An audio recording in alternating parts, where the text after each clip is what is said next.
தமிழ்நாட்டினுடைய அரசாங்கம், காவல்துறை, திமுக அரசாங்கம் பெண்களுக்கு பாதுகாப்பு கொடுக்க வக்கில்ல, துப்பில்ல. இங்க வெளிவிடு பாத்தியா, காலையில 9 மணிக்கு பப்ளிக்கா திறந்து வச்சு கலவை நடந்துட்டு இருக்கு. இன்ஸ்பெக்டர் உட்கார்ந்து இருக்காரு வெளியில. 50 போலீஸ், 10 காவல் ஆய்வாளர்கள், டிஎஸ்பி எல்லாம்.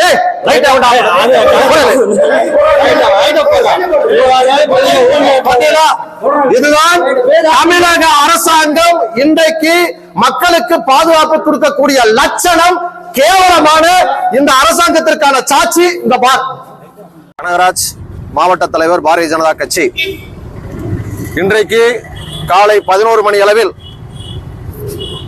நீதி கேட்டு போராடிய கண்ணகி வாழ்ந்த மண்ணிலிருந்து பாரதிய ஜனதா கட்சி மகளிர் அணி சார்பாக அண்ணா பல்கலைக்கழகத்திலே ஒரு திமுகவை சேர்ந்த ஒரு பாலியல் குற்றவாளியினால் பாதிக்கப்பட்ட பெண்ணிற்கு நீதி கேட்டு சென்னை நோக்கி பேரணி செல்ல இருந்த பாஜக மகளிர் அணியினர் ஏற்பாடு செய்த இந்த நிகழ்ச்சிக்கு பழனியிலிருந்து கிளம்பிய மகளிர் அணியினுடைய மாவட்ட தலைவி லீலா ராமதாஸ் உட்பட 15க்கும் மேற்பட்ட பாரதிய ஜனதா கட்சியினுடைய பெண் பொறுப்பாளர்களை கைது செய்து, வலுக்கட்டாயமாக அவர்களை கைது செய்து குண்டுக்கட்டாக தூக்கி கொண்டு வந்து அராஜக முறையில் கைது செய்து காவல்துறையினர் தனியார் மண்டபத்தில் அடைத்து வைக்கப்பட்டுள்ளார்கள். இதனை பாரதிய ஜனதா கட்சியின் சார்பாக வன்மையாக கண்டிக்கின்றோம்.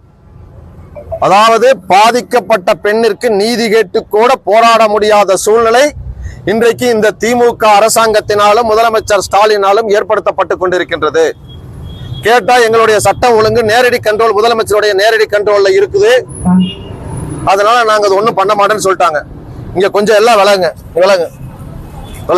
இங்க பாருங்க, கிட்டத்தட்ட இந்த மண்டபத்துல தங்க வைக்கப்பட்டிருக்காங்க 50 போலீஸுக்கு மேல. பழனி நகர காவல் ஆய்வாளர் மணிமாறன் அவர்கள் தலைமையில கிட்டத்தட்ட ஒரு 15 மகளிருக்காக ஒரு தீவிரவாதிகள் அடைச்சு வைக்கிறது போல 50 பேர்த்த போட்டு அடைச்சு வச்சிருக்காங்க இந்த மண்டபத்துக்குள்ள. சரியா? கேட்டா சட்ட ஒழுங்கு கண்ட்ரோல் இருக்காங்கிறாங்க. ஒரு நிமிஷம் அப்படியே என் பின்னால வாங்க.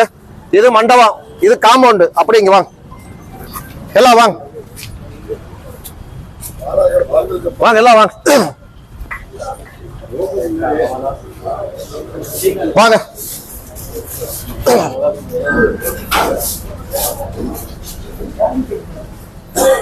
இது மண்டபம், இது அடைச்சு வச்சுக்கிற மண்டபம். முன்னால வரசிக்கா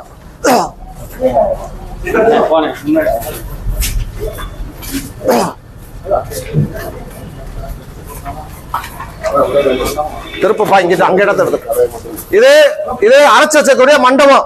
இந்த இன்ஸ்பெக்டர் உட்கார்ந்து இருக்காரு பாருங்க, காமெண்ட்ல பாருங்க, 100 போலீஸ் உட்கார்ந்து இருக்காங்க. போலீஸ் மண் நிர்வாகம் எடுத்துட்டு 100 போலீஸ் அங்க உட்கார்ந்து இருக்காங்க. பாருங்க இந்த காம்பவுண்ட். இப்ப திருப்பி இந்த பிராந்தி கடைக்கு உள்ள பாரு, இங்க பாரு.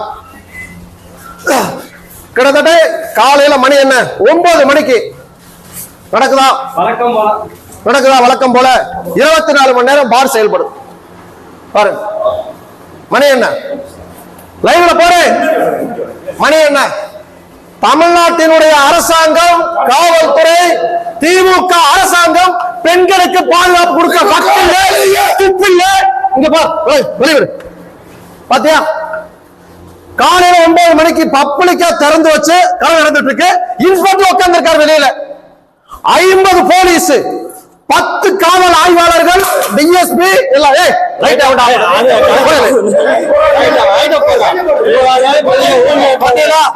இதுதான் தமிழக அரசாங்கம் இன்றைக்கு மக்களுக்கு பாதுகாப்பு கொடுக்கக்கூடிய லட்சணம். கேவலமான இந்த அரசாங்கத்திற்கான சாட்சி இந்த பார். மகளிர் பாதிக்கப்பட்டாங்கிறதுக்காக இன்றைக்கு பேரணிக்கு செல்ல முயன்ற பெண்கள் 15 பேர்த்த கைது செய்து மண்டபத்துல தங்க வச்சிருக்காங்க.